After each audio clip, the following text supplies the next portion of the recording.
ओम मंदाकिनी सलिल चंदन चर्चिताय नंदीश्वर प्रमथनाथ महेश्वराय मंदार पुष्प बहुपुष्प सुपूजिताय तस्मै मकाराय नमः शिवाय। नमस्कार, स्वागत है आपका आचार्य वाणी में। मैं आचार्य डॉक्टर विक्रमादित्य आपके साथ हूँ और आज का हमारा विषय है कि कर्क राशि वालों के लिए कैसा रहेगा ये सूर्य का परिवर्तन। देखिए, इस संसार में सब कुछ परिवर्तनशील है। आज कुछ और है, कल कुछ और होगा, परसों कुछ और होगा। समय कभी एक साथ नहीं रहता, इस बात को हमें समझ लेना चाहिए। हर कुछ सब कुछ परिवर्तन की तरफ जा रहा है और ऐसा भी नहीं है कि परिवर्तन हमेशा एक जैसा हो। अब सूर्य का परिवर्तन जो है 12 राशियों में ही होता है और हर वर्ष 1 महीने 30 दिन तक एक राशि में रहते हैं और निश्चित तिथि पर बदल भी जाते हैं।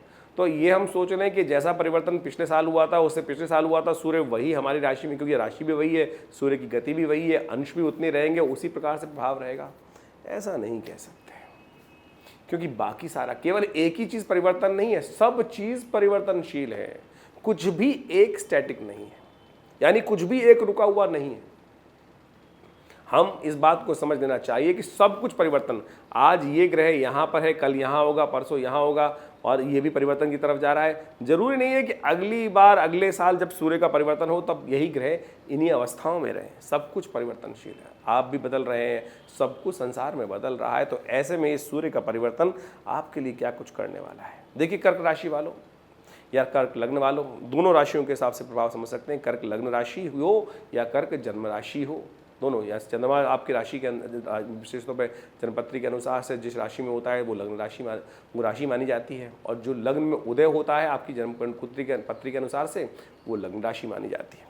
तो दोनों में से प्रभावी कौन सी है उसको एनालाइज करने के बाद फिर देखना चाहिए कि ज्योतिष के अनुसार से गोचर में किस पे प्रभाव करना है प्रेडिक्शन।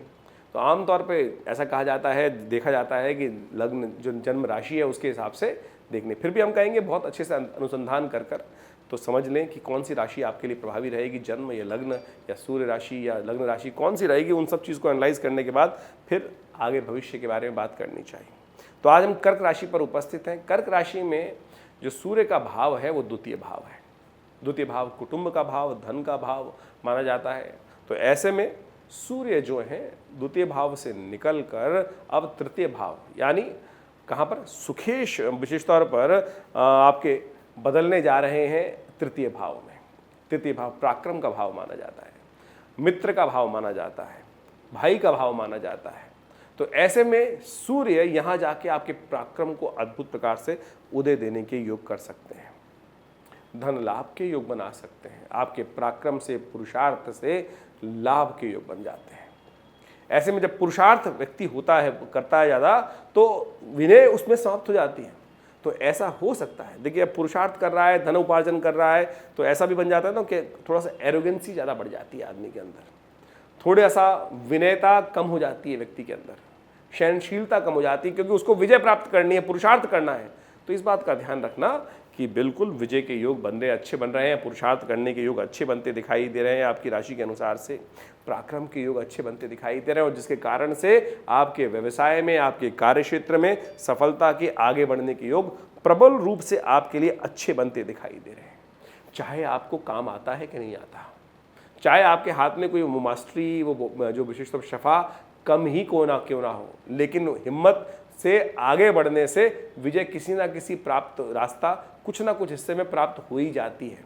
तो इसलिए ध्यान रखिए आगे बढ़ने का, चलती चरई वेती ध्यान रखें, आगे बढ़ने का प्रयास करें। सारे लोग ऐसे नहीं होते हैं कि जो कला में बिल्कुल विशेष तौर पर मास्टर ही हैं सारे के सारे, हर कोई अपनी अपनी कला में। लेकिन इस वक्त समय है आपकी राशि के अनुसार से कि आपके पुरुषार्थ से ग्रह आपके धन लाभ के योग बना ही देगा, ऐसा खास तौर पे साफ साफ दिखाई देता है आपके ग्रह योग के अनुसार से। ऐसे में थोड़ा सा इस बात का ध्यान रखना है, जैसा हमने कहा कि विनय रहित, थोड़ा सा एरोगेंसी मन में आ सकती है, थोड़ी सी सरलता जीवन में कम हो सकती है, लेकिन यदि उसको भी अपना लें। अब ये समझ लें कि ग्रह ने ऐसा प्रभाव उत्पन्न कर दिया, लोग कह सकते हैं you are very rude nowadays, कई बार कह देते हैं ना कि आप तो बड़े थोड़े से भारी हो गए हैं, बहुत ज़्यादा थोड़ा सा दूसरे की बात समझते ही नहीं है, ऐसी बात आ सकती है।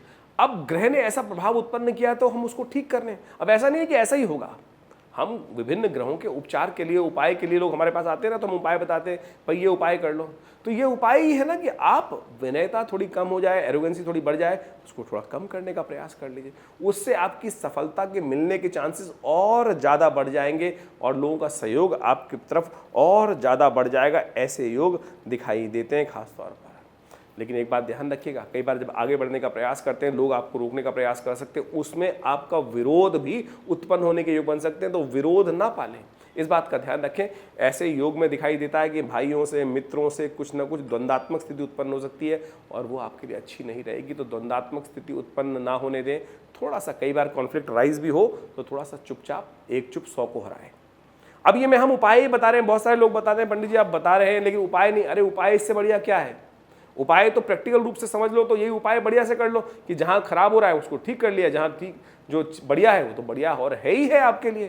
तो ऐसे में ग्रहों का परिवर्तन जो है वही आपके मनोमस्तिष्क में उस प्रकार के परिवर्तन उत्पन्न कर देता है। तो इसमें आगे बढ़ने के योग बन सकते हैं। ध्यान रखिएगा, थोड़ा सा कर्ण संबंधित रोग, थोड़े से सुनने वाले संबंधित रोग, ये आपको थोड़े परेशान कर सकते हैं। तो थोड़ा सा ब्लड प्रेशर संबंधित रोग परेशान कर सकते हैं। तो ऐसे में उसको ठीक करने के लिए आपको यथाउचित भाव से प्रयास करना चाहिए। सरकार की तरफ से सहयोग प्राप्त होने के योग दिखाई देते हैं, सरकारी कामों में आपको सहयोग मिलने के योग दिखाई देते हैं। तो आगे विशेष तौर पर अच्छा रहेगा। लेकिन एक बात ध्यान रखना, जो अनऑफिशियल वर्क्स हैं, गलत कार्य हैं, बदचलनी के कार्य हैं, जिन कार्यों को अच्छा नहीं माना जाता, उनकी तरफ यदि आप रुझान करेंगे तो आपका नुकसान होने के योग बन सकते हैं। तो गलत कामों से, बदचलने के कामों से, जिसमें आपके यश में कमी आने के योग बने, उससे आपको बचना चाहिए। किसी को धोखा देने का काम, फरेब करने का काम यदि करेंगे तो उसमें नुकसान होने के योग बन सकते हैं। ये भी हम आपको हिदायत पहले से ही दे सकते हैं।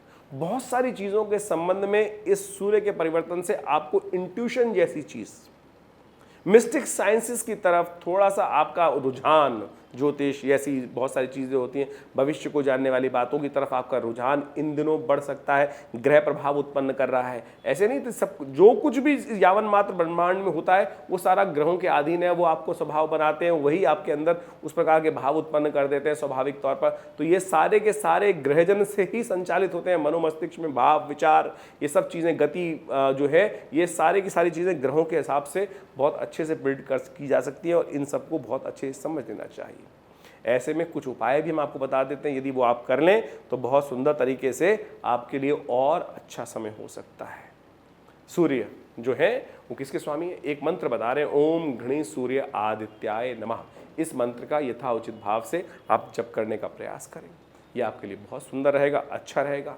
और एक काम करें, आप यदि हो सके तो रविवार के रविवार नमक का दान कर दिया करें। रविवार के दिन कम से कम थोड़ा सा नमक का सेवन ना करें, आधे समय तक, एक समय भोजन में नमक का सेवन ना करें। ये कुछ उपाय हैं जिनको आप नित्य प्रति कर लें तो बहुत सुंदर तरीके से आपके ग्रहों का उपचार भी होगा। और जो कुछ प्रभाव ग्रह उत्पन्न कर रहे हैं वो तो हमने आपके समक्ष बता ही दिया। तो इस प्रकार का प्रभाव सूर्य का है, ये परिवर्तन होने से क्या कुछ होने के योग दिखाई देते हैं, तो उनको समझकर आप काम करें, कल्याण होगा। हमारा आश्रम दिल्ली में विवेकानंद योगाश्रम है। दिल्ली में बहुत बड़ा संस्थान है, पिछले करीब 70 सालों से कार्य कर रहा है। 1960 के दशक से ये आश्रम बना हुआ है। हमारे पिता आचार्य श्री केशव देव जी महाराज के सानिध्य में ये आश्रम स्टैब्लिश हुआ और यहाँ बहुत सारे समाज की सेवा के कार्य किए जाते हैं, बहुत सारे सेवा भाव रखे जाते हैं। बहुत बड़ी गौशाला है आश्रम के अंतर्गत, बहुत भंडारे चलते हैं। रविवार को बहुत विशाल भंडारा होता है, मंगलवार के दिन सुंदरकांड का सुंदर पाठ होता है।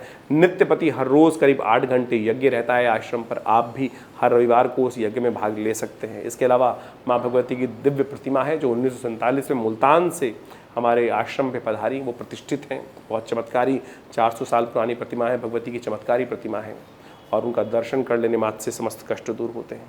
और दिल्ली में ये विवेकानंद हॉस्पिटल योगाश्रम 100 बेड का योग प्राकृतिक चिकित्सा का हॉस्पिटल है जो कार्य क्षेत्र में है। भारत सरकार के साथ मिलकर कार्य करते हैं हम लोग। और बहुत सारे शोध कार्य करीब 100 पुस्तक के आश्रम की तरफ से प्रकाशित हैं जो भारतीय पराविद्याओं पर है। तो ये बहुत सारे कार्य हैं, हम समय समय पर करते रहते हैं। आप भी विवेकानंद योगाश्रम से जुड़े, समस्त जानकारी के लिए नीचे फ़ोन नंबर दिए हुए हैं, उनसे संपर्क साध सकते हैं। धन्यवाद, नमस्कार।